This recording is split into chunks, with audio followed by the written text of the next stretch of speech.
Good evening.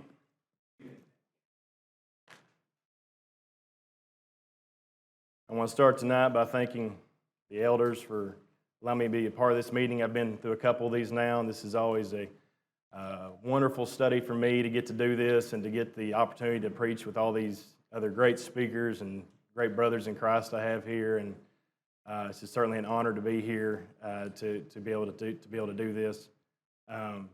I want to thank Jonathan for the songs he sang. They go certainly well in accordance with the lesson tonight. You have heard topics so far that have been a little, I want to say bubbly, but a little happier, characteristics about God, a little more what you call wonderful things about God. And when we think about the topic of God died, that doesn't really sound like a very happy story. It sounds very sad. It sounds very like something that doesn't make you feel very good. But by the end of it, I hope you'll feel that although this was a very sad event, much joy it has caused for us. So this week we've been studying the God of the Bible. That's been the whole thing. That's what everybody's talked about. We started off with the God who sees. Then we had the God of holiness, and the God of patience, and the God of restoration. And tonight we're going to talk about the God who died. Let's start in Isaiah 53. Isaiah chapter 53, beginning in verse 2. For he grew up before him like a tender shoot, and like a root out of parched ground. He has no stately form or majesty that we should look upon him, nor appearance that we should be attracted to him. He was despised and forsaken of men, a man of sorrows and acquainted with grief, and like one from whom men hide their face, he was despised, and we did not esteem him. Surely our griefs he himself bore, and our sorrows he carried. Yet we ourselves esteemed him stricken, smitten of God, and afflicted. But he was pierced through for our transgressions, he was crushed for our iniquities. The chastening for our well-being fell upon him, and by his scourging we are healed. All of us like sheep have gone astray, each of us has turned to his own way, but the Lord has caused the iniquity of us all to fall on him. He was oppressed and he was afflicted, yet he did not open his mouth. Like a lamb that is led to the slaughter, and like a sheep that is silent before its shears, so he did not open his mouth. We could stop right there, and we could all get out of here early, and the lesson be yours. That is the exact summation of what we're going to talk about tonight. Isaiah couldn't have put it any better. What Christ has done for us. So let's talk about the God who died for us. Now, I'm going to say this journey for Christ did not start at the cross. His death did not start at the cross. What we're going to talk about tonight is some images, some physical and mental anguish that Christ went through for us. Sometimes, I don't know about the rest of you, I've glazed over at times, thinking really only of the cross and not even then really diving down deep in what really he went through. So I hope when this lesson's over, you'll get a better appreciation of that. And I'm not going to lie, a couple of things we're going to talk about. If you're a little squeamish, there's a couple of things we'll discuss that are not for the faint of heart, but I think give us a great appreciation for what Christ has done for us. So I'm going to argue tonight, when we're examining Christ's death, how God died for us, that it actually started with a prayer. We're thinking, how in the world could the death start with a prayer? And part of this is going to be a setting, and part of this is going to be a look at the mental aspect of Christ leading up to his death. Let's go over Luke chapter 22, beginning in verse 39. And he came out and proceeded, as was his custom, to the Mount of Olives, and the disciples followed him. When he arrived at the place, he said to them, "Pray that you may not enter into temptation." He withdrew from them by a stone's throw, and he knelt down and began to pray, saying, "Father, if you are willing, remove this cup from me. Yet not my will, but yours be done." Now an angel from heaven appeared to him, strengthening him. And being in agony, he was praying very fervently, and his sweat became like drops of blood falling down the ground. And when he rose from prayer, he came to the disciples and found them sleeping from sorrow, and said to them, "Why are you sleeping? Get up and pray that you may not enter into temptation." There's many points that come from this set of verses, but we're going to focus on a couple of them. One being his sweat like drops of blood falling to the ground. I don't know about you, but I have never heard that coined phrase in any other setting I've ever been in my life.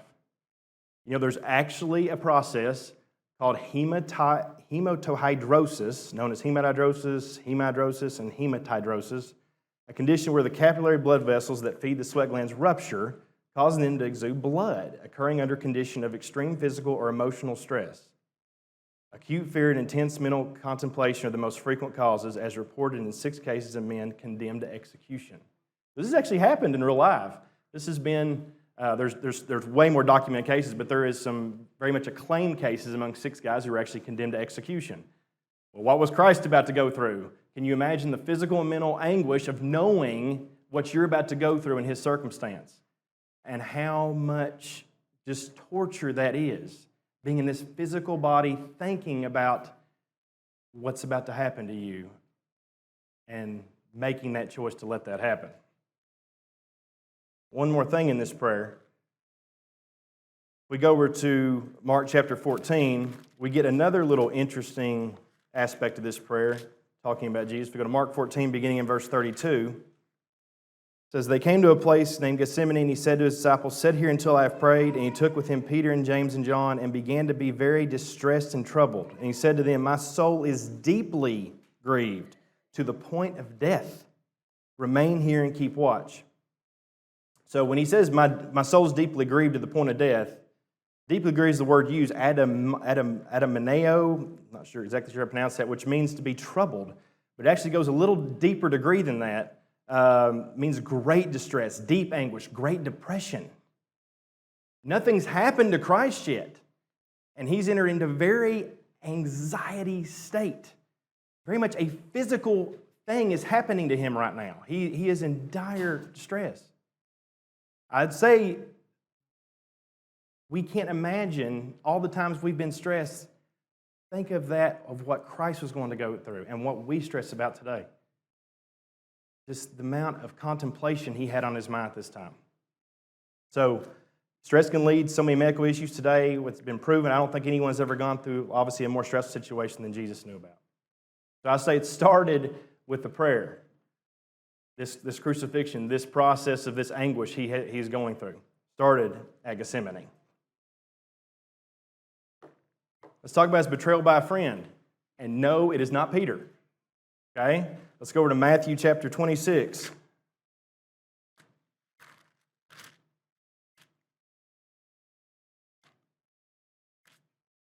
Matthew 26, beginning in verse 48. "Now he who was betraying him gave them a sign, saying, 'Whomever I kiss, he is the one. Seize him.'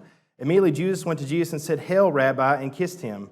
And Jesus said to him, 'Friend, do what you have come for.' Then they came and laid hands on Jesus and seized him." You know that Jesus refers to Judas as a friend? When you're growing up, how many people think Judas is the worst guy ever? Kids, is Judas the worst just guy ever for betraying Jesus? I want us to understand that Judas actually walked with Jesus 3 years. He was just as close as these other apostles were to Jesus. Don't think for a second that he didn't love Jesus, that Jesus didn't love him. Based on my study, it was only found one other time where Jesus actually referred to a person as a friend. We say he used the word love and different words, but actually the word friend was only used when he was referring to Lazarus back in John 11:11. So not Peter or John. He's referred to Judas as his friend. I'm not trying to call Judas out as the favorite here, but just point out Jesus and him were close. So we haven't got to any actual physical punishment of him, but we've gone through a prayer where he's in mental anguish, and now knowing that one of your true great friends is going to start the process. Did it have to be this way? He could have been betrayed by many people. He could have been brought to the crucifixion and everything by somebody else. But this has to be part of it, knowing you're betrayed by one of your true friends here, and knowing that you're going to let this happen, and it's foretold, and it's how much would that weigh on you? How much is that part of the stress? How much would that have been possibly on his mind during this prayer? He was betrayed by a good friend of his, not by his enemy. So now let's start with the trials. We've started in Gethsemane with the prayer. This has led us to Judas. betraying him, his friend. And he actually goes through a set of trials. The first one being with Annas. We don't get as much insight into Annas. You have to dig a little deeper outside of Scripture to really get some more insight into Annas. But we're not going to really dig much into this trial as much as we are the next two. But let's go over to John chapter 18. We'll read the first trial is John 18, beginning in verse 13. It says, "And led him to Annas," this is after he was bound and captured and Judas betrayed him, "led him to Annas first, for he was the father-in-law of Caiaphas, who was the high priest that year." Skip down to 19. "The high priest, Annas, then questioned Jesus about his disciples and about his teaching. Jesus answered him, 'I have spoken openly to the world. I have always taught in synagogues and in the temple, where all Jews come together. I spoke nothing in secret. Why do you question me? Question those who have heard what I spoke to them. They know what I said.' But when he had said this, one of the officers standing nearby struck Jesus, saying, 'Is that the way you answer the high priest?' Jesus answered him, 'If I have spoken wrongly, testify the wrong. But if rightly, why do you strike me?'" So by all accounts, this is, to my knowledge, one of the first time Jesus is actually struck here. We know he's gone through some persecutions before. We know he's gone through some escapes he's had to do while he was teaching. But this is, post Gethsemane here, this seems to be one of the first times he is truly struck. And I don't think this is just a blindsided, just out in the schoolyard, a couple high school kids, kind of a slug here. I imagine this was an absolute, like a club or a fist as hard as they possibly could, because this guy felt Jesus disrespected Annas. So that was the lightest thing that you're about to see, is this first striking he gets. And what did Annas find in him to cause this striking? Not a thing. You're about to see a common theme here among these trials. That they can't do anything, so they're going to keep passing the buck until they can find someone who can, right? So let's go over to Caiaphas. Caiaphas in Matthew 26.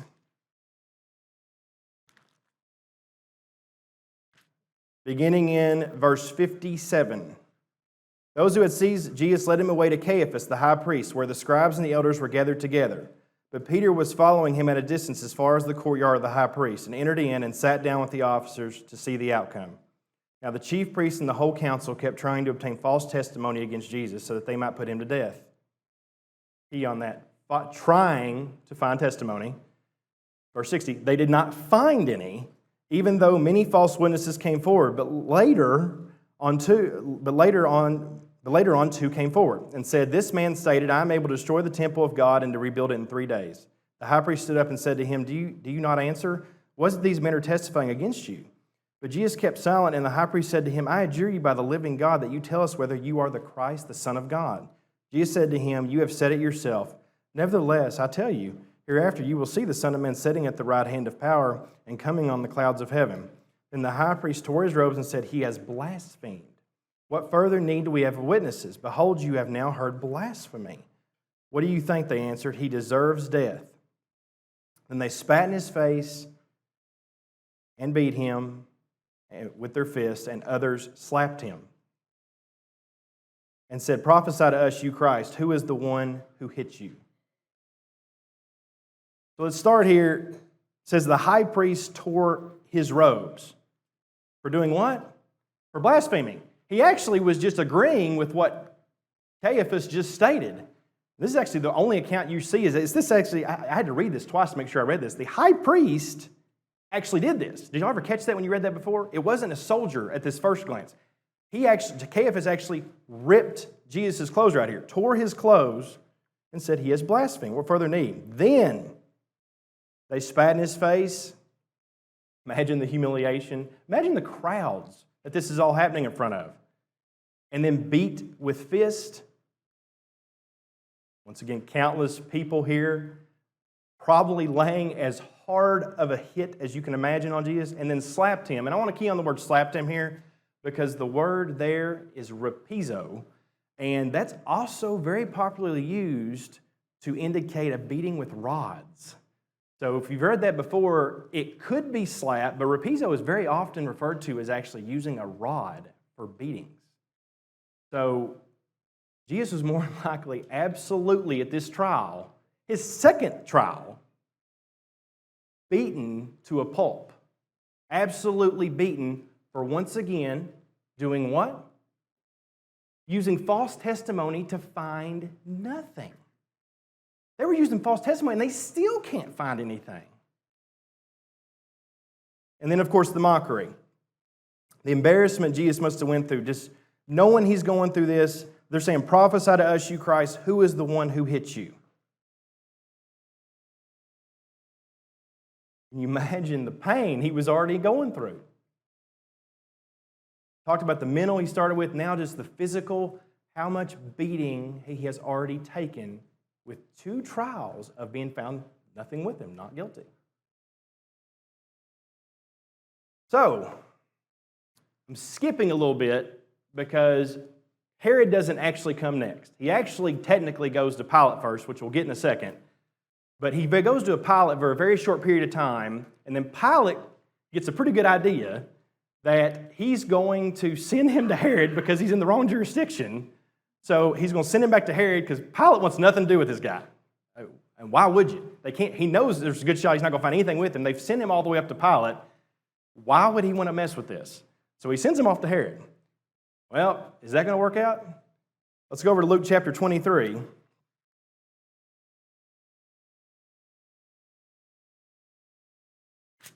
In verse 8, now Herod was very glad when he saw Jesus, for he had wanted to see him for a long time because he had been hearing about him, was hoping to see some sign performed by him. He questioned him at length, but he answered him nothing. The chief priests and the scribes were standing there accusing him vehemently, and Herod with his soldiers, and after treating him with contempt and mocking him, dressed him in a gorgeous robe and sent him back to Pilate. Now Herod and Pilate became friends with one another that very day, for before they had been enemies with each other.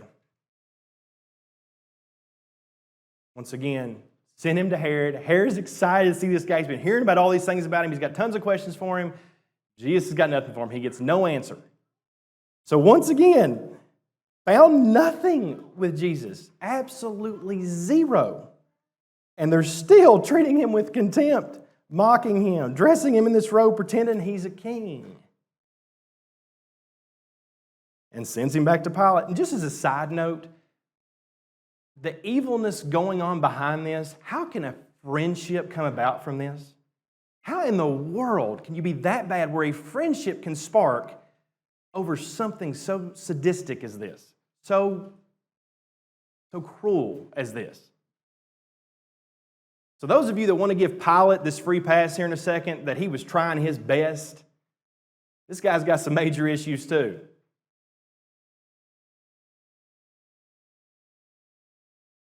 Let's go over to Luke chapter 23. We're staying in Luke 23, beginning in verse 13, and we're going to talk about Pilate. This is one of the final trials Jesus goes through here. Going in verse 13. Pilate summoned the chief priests and the rulers and the people and said to them, you brought this man to me as one who incites the people to rebellion, and behold, having examined him before you, I have found no guilt in this man regarding the charges which you make against him. Notice he's the only one that actually comes out and says that. All of them indirectly say that they have no guilt in him, but Pilate actually is coming out and saying, I have found no guilt in this man. Nor is Herod. Herod didn't come out and say it, but Herod obviously sent back and saying, I can't find anything. For he sent him back to us, and behold, nothing deserving of death has been done by him. Therefore I will punish him and release him. So why, if Pilate says the words, he's done nothing, is he about to punish Jesus? Well, Pilate, this coward man of him, is trying to get out of this. And he knows he can't settle this crowd down. So he actually gets somewhat, I'll call it a coward intelligence here. And instead of just saying there's nothing, he can go free, he says, well, maybe I can calm the crowd down if I give him a good beating. Do we understand the beating he's talking about here? Are we talking about the rapizo here with the clubs? If you actually look here, it says, I'll punish him and release him. If we actually go over to John 19:1, we're going to get a little insight into the actual punishment that he's talking about here. And this word here is not rapizo here. It says Pilate took Jesus in verse 1 and scourged him. That's not rapizo. That's not beating with the rod. So scourging in the Old Testament was a brutal punishment, standard practice before a crucifixion, where they use a whip, the flagellum, and had several thongs, each one having a little piece of bone, which I'm going to show you a picture of this in a second. A piece of bone or metal attached, which made a bloody pulp of a man's body, and you're going to see why in a second. I'll explain it more. The person to be whipped was stripped of his clothing, tied to a post or pillar, and beaten until his flesh hung. Well, once again, you're probably thinking, how can a flesh hang after using just a whip to beat? You think, I understand the pain, obviously, but how would it be like this? And then, of course, now we're not getting a Jewish beating, are we? This is Roman, okay? So the Jewish custom was 39 whips, okay? Not really confirm whether or not the Romans would have gone by Jewish custom, but I'm assuming that it very much would have been at least, if not more, for Jesus.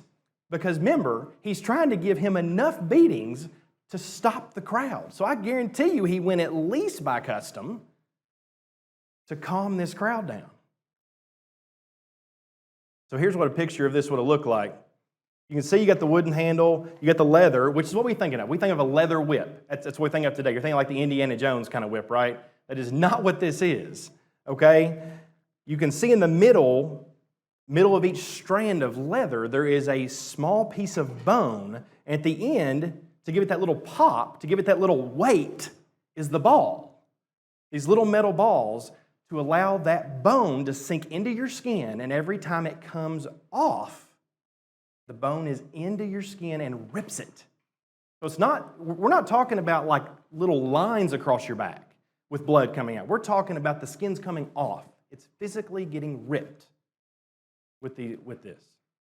Can you imagine the pain and suffering from this?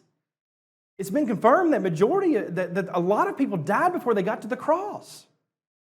So Jesus has gone through some absolute beatings so far. He's gone through now a scourging with the most intense pain I couldn't possibly imagine with this cruel whip. And now what happens? The crowd's going to calm down, right? Certainly. He's on the verge of death. He possibly can't even hardly hold himself up at this point. Let's go over to Mark chapter 15.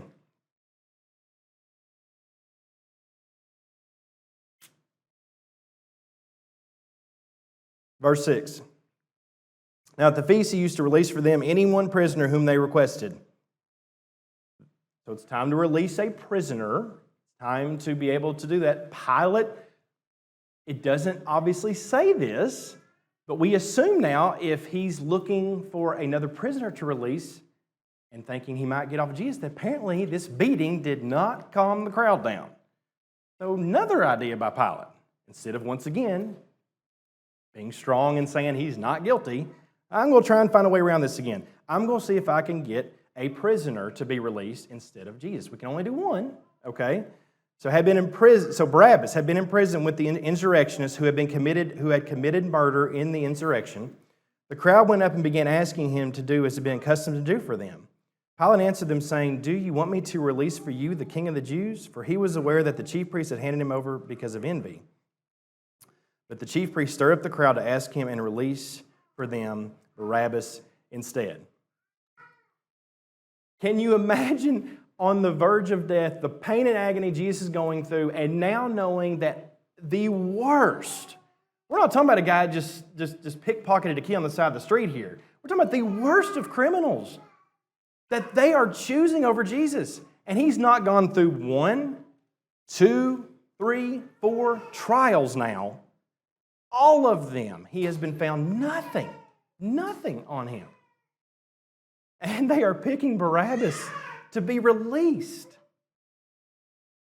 over Jesus. Imagine what the Savior's thinking.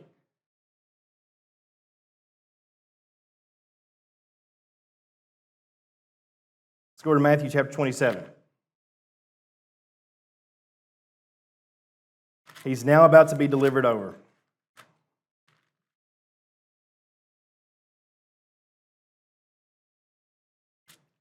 beginning in verse 26. Then if they released Barabbas for them, in verse 26, but after having Jesus scourged, he handed him over to be crucified. Then the soldiers of the governor took Jesus in the praetorium and gathered the whole Roman cohort around him. They stripped him and put a scarlet robe on him, and after twisting together a crown of thorns, they put it on his head and a reed in his right hand. They knelt down before him and mocked him, saying, "Hail, King of the Jews!" They spat on him and took the reed and began to beat him on the head. After they had mocked him, they took the scarlet robe off of him and put his own garments back on him and led him away to crucify him. So just when you thought the next step was death, crucifixion, it's time for the cross, that's not enough. It's now time to just absolutely embarrass him before this happens. Absolutely almost finish him off before we get to this crucifixion and this cross. They once again strip him. They put a scarlet robe on him, obviously in mockery, claiming him to be king, saying, "Hail, King of the Jews." Now I get to this part, twisting a crown of thorns. I'm going to venture to guess this is not your everyday rose bush they stuck around his head. If you look at the picture right here on my slide, and in the next slide right here, this is probably more than likely what they used to put around Jesus' head. You see how long the thorns are there? About an inch long. Then it says, they took a reed, knelt down before him, mocked him, they spat on him, and began to beat him on the head. Now, why would they beat him on the head? Why would it specifically mention the head there? Well, what was just placed on his head? Crown of thorns. So each drive of the hit of this beating was driving these thorns further and further into his skull. So if it wasn't enough for the beatings, the spitting upon, the mockery, the absolute embarrassment in front of all these people, and the scourging, we're just going to have to beat him some more and take this crown of thorns that they use as mockery and as a torture device before they send him to the cross. They haven't done this to any other criminal, not to the worst of criminals. They've now done it to somebody who has never sinned, never had a fault.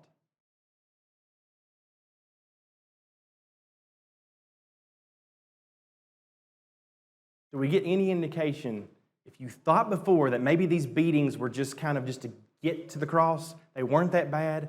Let's turn over to Isaiah really quick. One verse.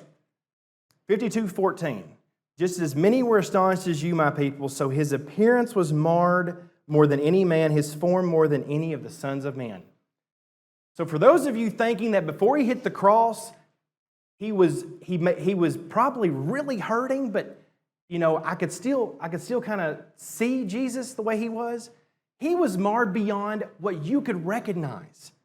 Have you ever seen somebody beat so bad where you physically can't even recognize it's Jesus anymore? The apostles possibly don't recognize that this is Jesus anymore?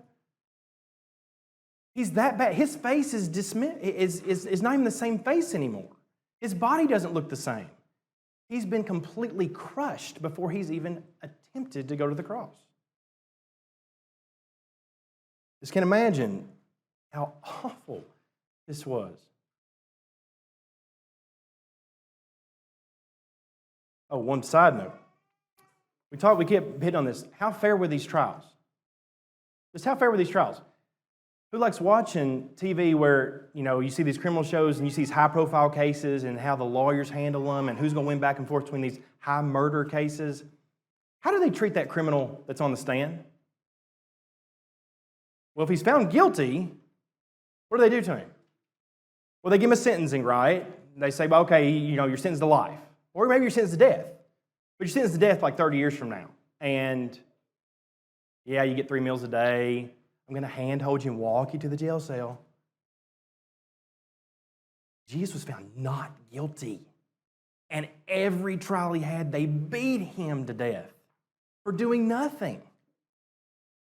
And he's about to go take the worst punishment of all time for our behalf for doing nothing. These trials were not fair. These were not handled the way they were supposed to be handled. They were out for blood. They were just trying to find excuses to get him there. Let's talk about the walk real quick. Go in Matthew chapter 27, verse 32, and you'll see what walk I'm talking about in a second. As they were coming out, they found a man of Cyrene named Simon, whom they preserved into service to bear his cross. Hold that thought. We have a man that's going to bear his cross. Why is he needing to bear Jesus' cross? Why does that make any sense? Let's go over to John chapter 19, verse 17. They took Jesus, therefore, and he went out, and bearing his own cross to the place called the place of a skull, which is called in Hebrew Golgotha. Okay, so it shows that Jesus is going to have to bear his own cross and is going to have to carry this to a place called Golgotha. Now, this is very much debated, but most of the things you'll see on there said this walk could have been where, if you're going from Pilate's palace all the way to Golgotha, anywhere from up to 650 yards. Just so you know, that's about 6.5 football fields. Now, you may think I can walk 6.5 football fields, but can you walk 6.5 football fields with an 80 to 110 pound cross on your back after going through literally the worst beating that's ever been recorded in the history of man? Literally, he can't hold himself up anymore, and they're putting a cross 80 to possibly 110 pounds on his back to carry this journey to Golgotha. So we now know why Simon of Cyrene was needing to assist. So once again, kids, you're seeing this story like you think this guy's just out there because he's just doing a good deed and Jesus don't need any help. He needed help. Not that Simon, wasn't helping here, and that's not great that he did. You understand why he was in such bad shape where he could not bear this cross. And finally, the crucifixion. Let's go to John 19.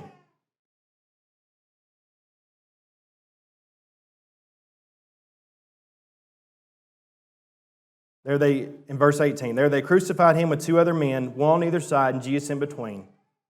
And Pilate wrote an inscription and put it on the cross. It was written, Jesus the Nazarene, the King of the Jews. Therefore many of the Jews read this inscription, for the place where Jesus was crucified was near the city, and it was written in Hebrew, Latin, and Greek. So the chief priests of those Jews were saying to Pilate, do you not write the King of the Jews? For that he said, I am the King of the Jews. Pilate answered, what I have written, I have written. Wow, he's really standing up now. That was a great comeback there. Best one he's had all day. The soldiers, when they had crucified Jesus, took his outer garments and made 4 parts, a part to every soldier, and also the tunic.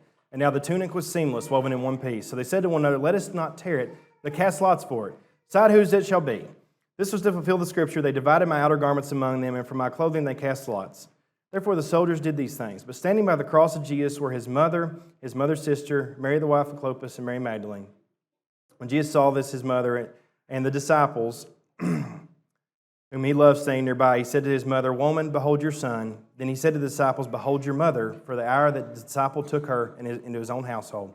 After this, Jesus, knowing that all things had already been accomplished to fulfill the scripture, said, I am thirsty. A jar full of sour wine was standing there, so they put a sponge full of sour wine upon a branch of hyssop and brought it to his mouth. And therefore, when Jesus had received the sour wine, he said, it is finished. And he bowed his head and gave up his spirit. John gives one of the best analysis of everything he went through on the cross. Although we're not getting a great picture, but I'm going to give you that in a second of more what happened on the cross. But think of the witnesses that are witnessing this happen. He's doing this in front of his mother. He's doing this in the presence of his heavenly Father. He's in the presence of his disciples. This isn't just evil people surrounding him here. He's going through this humiliation, embarrassment in front of his closest people that he had on this earth. And he's doing that while people are dividing his garments around him. Oh, the religious elite of the Pharisees, how evil their hearts have been turned. And how awful do you have to be to do this at this site? The soldiers did these things. The Roman soldiers. And then, of course, they brought the sour wine to hyssop in his mouth, making that complete. The torture, the pain, the anguish, the mockery. It's finished. Really quickly, I want to go through the meta, and I want to say that Brother Held did a great job of this so many weeks back, describing this process of crucifixion when he was doing one of the Lord's Supper. I'm going to quickly go through some of that again, really quick. So this is potentially some of the process that most of the crucifixion, more than likely what Jesus went through when he was on the cross. You had a beam of the cross, which is put on the ground, and then the victim was laid on it, and then nails about 7 inches long, which you can see the nails in the picture. I got my PowerPoint slide to the right. We're not talking about little nails you get from Lowe's. We're talking about more like railroad spikes size nails with a diameter of 1 centimeter, roughly 3/8 of an inch, were driven into his wrist. The points would go into the vicinity of the median nerve, causing shocks of meaning to radiate through the arms. So it's possible that the nails, went between the bones, so that there were no fractures or broken bones. And then there are studies that show that nails are probably driven through the small bones of the wrist, since nails in the palms would not support the weight of the body. And you'll understand what I'm talking about in a second. In ancient terminology, the wrist was considered part of the hand. Standing at the crucifixion sites would be upright posts called stipes, standing about 7 feet high. In the center of the stipes was a crude seat called a citadel or a sedulum, which served as a support, not much, but a support for the victim. When the cross was then put upright, so now he's been nailed, hands nailed to the cross. When he was now put upright, imagine the strain that was put on his wrist that are causing him to be held upright. The arms and the shoulders, more than likely resulting in dislocation of the shoulder, not being able to support the weight, and the elbows. The arms being held up and outward are what held the rib cage in a fixed and inspiratory position, which made it extremely difficult to breathe, exhale, and impossible to take a full breath. The victim would only be able to take very shallow breaths, which, side note, this could explain why Jesus made very short statements while on the cross. That's completely subjective. As time passed, the muscles from the loss of blood, the last of the oxygen, the fixed position of the body would undergo severe cramps. So we're talking about very much loss of breath here, the pain of the nails being in the hand or in the wrist, and severe cramping in your muscles all over your body due to lack of oxygen. So with the weight of the body being supported by the sedulum, the arms were pulled upward, the cause of the coastal and pectoral muscles to be stretched. Furthermore, movement of these muscles was opposed by the weight of the body. So pay attention here. With the muscles of respiration thus stretched, the respiratory bellows became relatively fixed. As dyspnea developed and pain in the wrists and arms increased, the victim was forced to raise the body off the sedulum. Why would he be forced to raise his body off the sedulum? Because he can't breathe. He physically can't breathe because of how he's hanging on this cross. So what is he going to use to cause himself to lift up, to breathe? He's going to use his feet. So with the weight of the body being exerted on the feet, the pain in the feet and legs mounted, and when the sedulum with the weight of the body pulling on the wrist and again stretching it, so that this process is going back and forth. Pushing, using your feet, which you're getting nailed or being torn, and the pain from that causing your cramps and everything, give you a breath, and then back down. The victim alternated between lifting the body off the sedulum in order to breathe and to slumping down between on the sedulum to retrieve relief pain on the feet. So eventually, he became exhausted or lapsed into unconsciousness so he could no longer lift his body off the sedulum in this position, with the respiratory muscles essentially paralyzed, and victim suffocated and died. Kind of makes a little more sense to me when I read this why Jesus said he breathed his last. I think it was pretty easy to see from Jesus when his final breath was about to come. The fact that he's saving people while on the cross, saving the prisoner while on the cross, being able to say anything on the cross is just unreal. Imagine holding your breath for 5 minutes underwater. How do you feel when when you have to come up for that final breath? That's how Jesus felt the entire time on the cross. Lungs about to collapse, worst cramps you could possibly have in your body, the ripping of your skin through these nails. This pain was just barbaric. What they have done to him is just incredible and complete. So why? Why would Jesus go through this awful trial and punishment at all? Did he have a choice? Did he have a choice? Believe it or not, there's many people out there even religious believers, that are of the opinion that this was going to happen whether the sun liked it or not. Let's go to John chapter 10. The Bible very much disputes that point. Verse 17 says, "For this reason the Father loves me, because I lay down my life so that I may take it again. No one has taken it away from me, but I lay it down on my own initiative. I have authority to lay it down, I have authority to take it up. This commandment I have received from my Father." The Father directly gave Jesus the allowance and the command to do what He wants with His life. And you know what Jesus decided to do with His life? He decided to end it. Why would He choose to end it for these people treating Him like this? This doesn't make any sense. And don't think for a second He didn't have the power to even get off of this cross. He could have removed the nails from His hands without even touching them.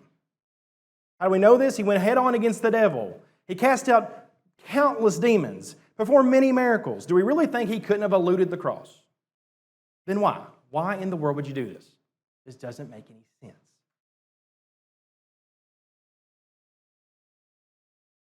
Let's go to 1 Peter 3:18. Be our last slide tonight as we close. 1 Peter chapter 3, verse 18. "For Christ also died for sins once for all, the just for the unjust, so that He might bring us to God, having been put to death in the flesh, but made alive in the Spirit." Let's go to John 3:16.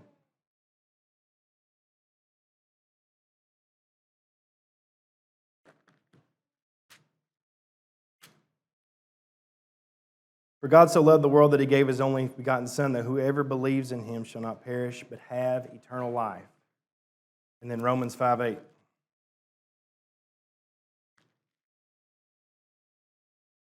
"But God demonstrates His own love toward us, in that while we were yet sinners, Christ died for us."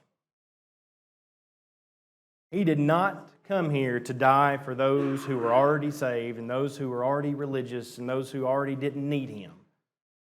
It was for the sinners. God loved us. There's no other answer for why God would go to the cross for somebody that would treat Him the way we had just described for the last while on how He was treated. His love is beyond what you can imagine. You can try and achieve that love, and it is our goal to achieve the love He had, but you will never achieve the love Christ had for us. That love is countless. It's never ending. It's unattainable. Can you get a deeper sense of the love He has now with what He has gone through for you? When we think of the cross on Sundays, please don't just think of this lesson. Think of just what Christ individually had to go through to allow us to have that hope in heaven with Him when this life is over. He did that so we can have a reconciliation between Him and the Father, so we can have that hope of heaven. So those people that put Him on the cross, they can go to heaven. Or people who could put Him on the cross could go to heaven.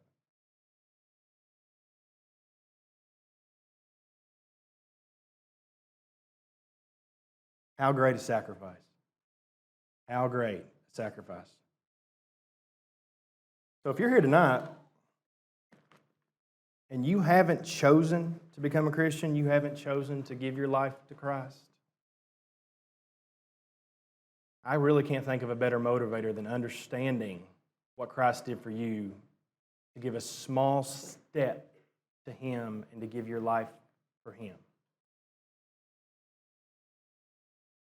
We give no greater encouragement now for that to happen, for you to come forward, to be able to claim that you believe Jesus Christ is the Son of God, be baptized, to live your life for Him. There is no greater choice you'll ever make, for no greater sacrifice that was given to you. You're here tonight and you just need the prayers of the congregation. You realize that you have not given this sacrifice honor. You have not been living like Christ wants you to live. You've not been living in honor of this sacrifice. You're putting Him on the cross over and over again in your daily life. We're here for you to pray with you, whatever your need may be. Please come forward as we stand and as we sing.